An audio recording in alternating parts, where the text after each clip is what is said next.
For thousands of years, we have assumed that we are rational creatures when we make decisions. It's how we have defined ourselves as human. There's only one problem with this picture of ourselves and our assumption of rationality. It's wrong. It's not how our brain works. Advances in brain imaging and cognitive neuroscience are providing new insights and new understanding into how we think and what makes us tick as human beings. Let's start with a really basic maths problem. A bat and ball costs $1.10. The bat costs $1 more than the ball. How much does the ball cost? An easy answer probably came to mind intuitively: 10 cents. However, this problem's not as simple as it seems.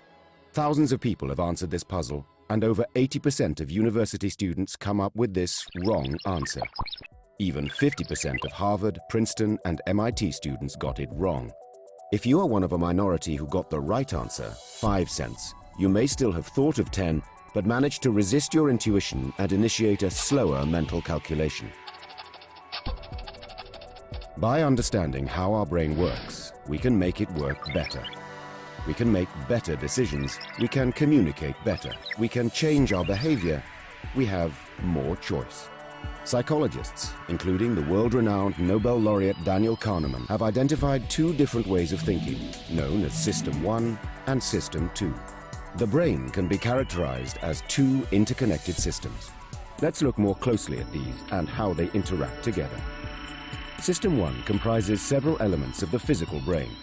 It is old in its evolutionary making, and it is very fast, energy efficient, and operates by parallel processing.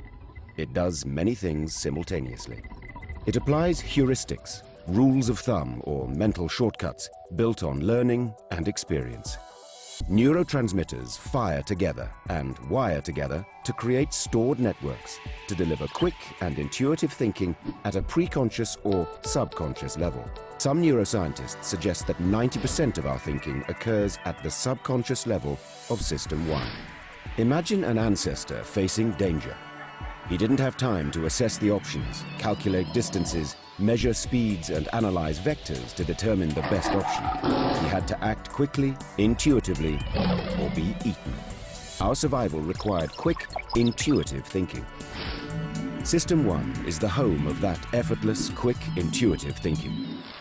We build very complex intuitive skills that work like small subroutine programs in our long-term associative memory. Here, knowledge is embedded within a context of networks, including emotional and sensory associations. Once you've been driving for a while, you do much of it without conscious effort. Have you ever arrived somewhere and realized you had no recollection of the journey? In the course of the journey, you stopped at traffic lights, road junctions, obeyed complex traffic signals, adjusted the speed of the car to account for the traffic without giving it much conscious thought. The brain likes to know what is going on by recognizing patterns in the world. Massive neuron resources are devoted to predicting what will happen moment by moment. System 1 sees patterns, stores them as memories, and makes predictions by combining what it has seen before and what is happening now. It provides answers quickly and effortlessly, but not necessarily the best or the right answer. Rather, it provides what is most readily available and easily retrieved, for example by association according to frequency or emotional tone, from the vast repository at its disposal. So System 1 is really good at what it does, except when it's not. Now let's look at System 2. System 2 is relatively new in evolutionary terms and largely associated with the prefrontal cortex. It is the home of our cognitive ability, our conscious, reasoning, logical, computational mind. It operates by serial processing, and it monitors and controls the thoughts and actions suggested by System 1. It is a busy and easily depleted system. System 2 is the home of our short-term working memory. It can only hold a small number of chunks of information at a time, 4 or 5, and is easily overloaded or distracted. System 2 can only really focus on one thing at a time. Try calculating 15 times 27 when turning a car across a busy junction. Or rather, don't.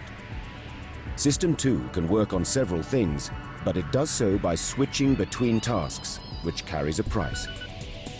Each distraction diverts attention, and it takes effort to shift attention back and pick up where you left off, especially when the associated neuron circuit is new or weak. By understanding how the mind works, we can make it and our systems work better.